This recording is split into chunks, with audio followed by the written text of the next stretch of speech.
So this is Christi Baldwin, and let me see. Hello, Christi. I'm really glad Hi. you're here. Thanks. So I introduced chat to you, and we've Yes, had a lot of laughs over it. And I was absolutely. wondering how you're using chat now, at home, at work, and maybe some unexpected way. So, first off, I can't tell you how much chat has really changed my life because it's actually probably impossible to quantify. So thank you so much. I, like you said, I use it at work.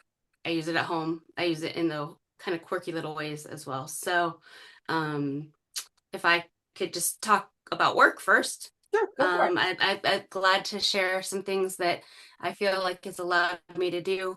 I have a couple different businesses, plus I am employed as an accountant slash HR person slash marketing manager slash outside salesman at a day job as well, where we manufacture flooring and inside lumber products, interior lumber products. And I use chat every day for all three businesses.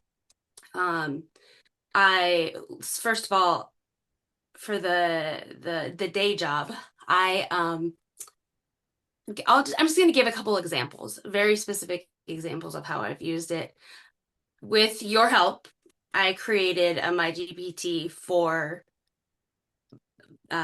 that job, and it's like all inclusive. It's a marketing guru. It's a lumber expert. It's a trends expert when it comes to interior design and all sorts of things. We talked through it Mhm. and went with a kind of all inclusive my GPT for it, and it seems to be working well. It gives me great answers.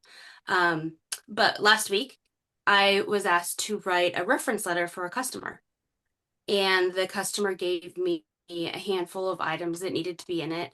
I added a handful of items that needed to be in it, and I really just didn't have time to sit down and write a really heartfelt letter, but I really wanted it to be an extremely effective letter. So I threw it in my chat GPT and it plugged out this beautiful letter, which then I edited and put my own voice to it and made sure everything was accurate and whatnot. So that's just one little way.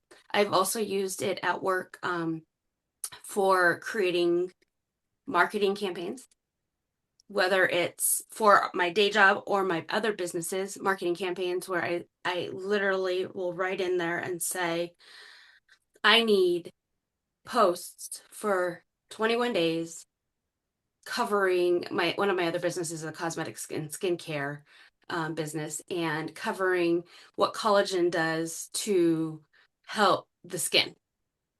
And because you and I have worked so hand in hand with it, we've trained it to talk like me.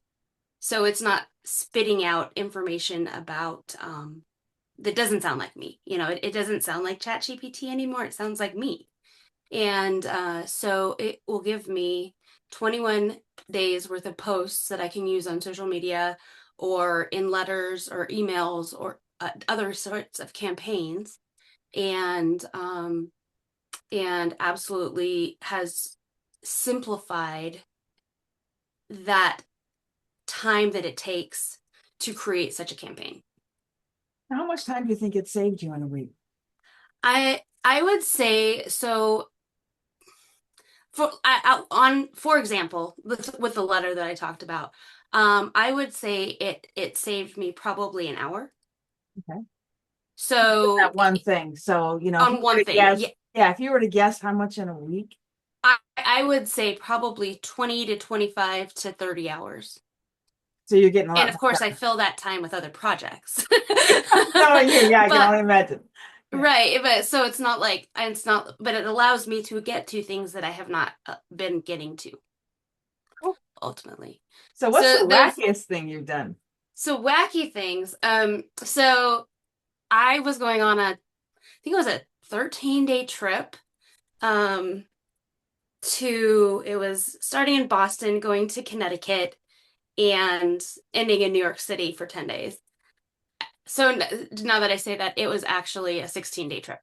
And I said, I need a packing list. I can wash clothes at one point in the trip, and it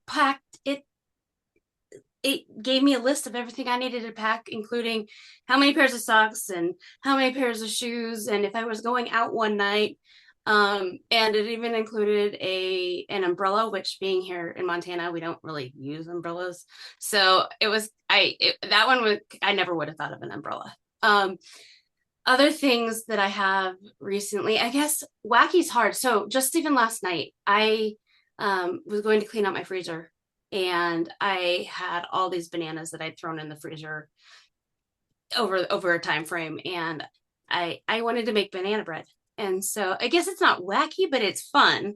I said I want a no sugar, maybe some maple syrup slash honey as a substitute, but no sugar banana bread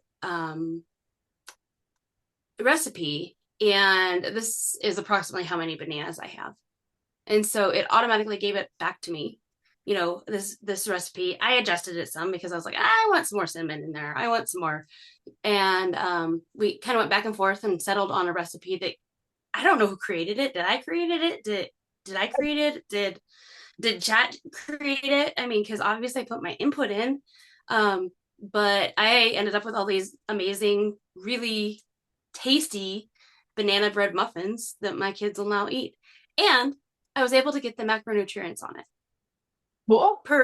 So I said, I want an approximate carb, sugar, fiber, fat, and protein content on each muffin.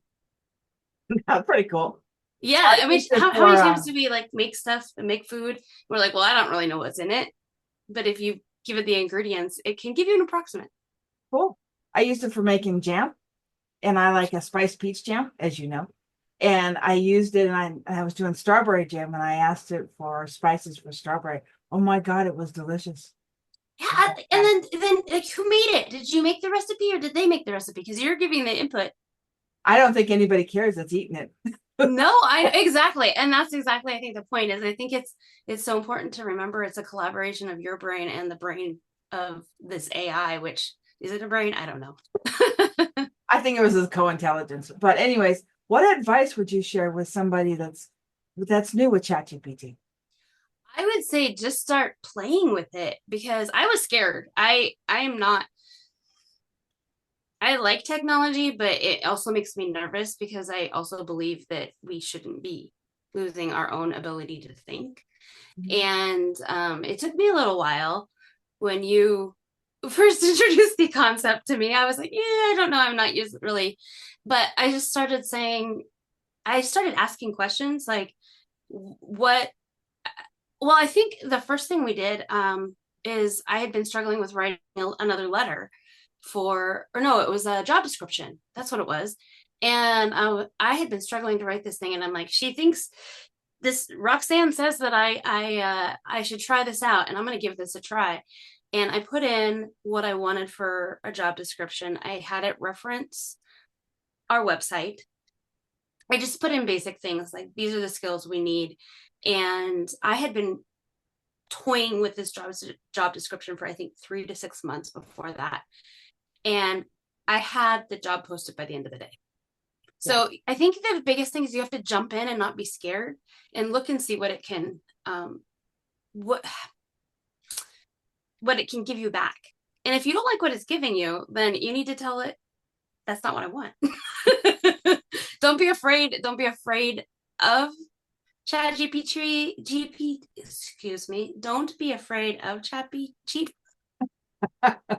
Try again. Don't be afraid of AI, specifically ChatGPT, but also at the same time, don't be afraid to question it. And don't be afraid to have interaction back and forth. And don't take everything it says as golden, but at the same time, don't be afraid to utilize it in ways that you can't even dream of. Like I can't tell you how many times I just will be like, oh, I have a problem. My phone is doing something weird, and I'll be on Google and I'll be on search engines for 10 minutes and I'm like, why didn't I go to chat? And so I would say if there's something, anything that you're questioning or need help with, go to chat first and see what it does. Okay, cool. All right. Thank you for your time. Absolutely. Thanks for having me answer some questions, because it's been life changing. It's been absolutely life changing in a fun way, in a very fun, positive way.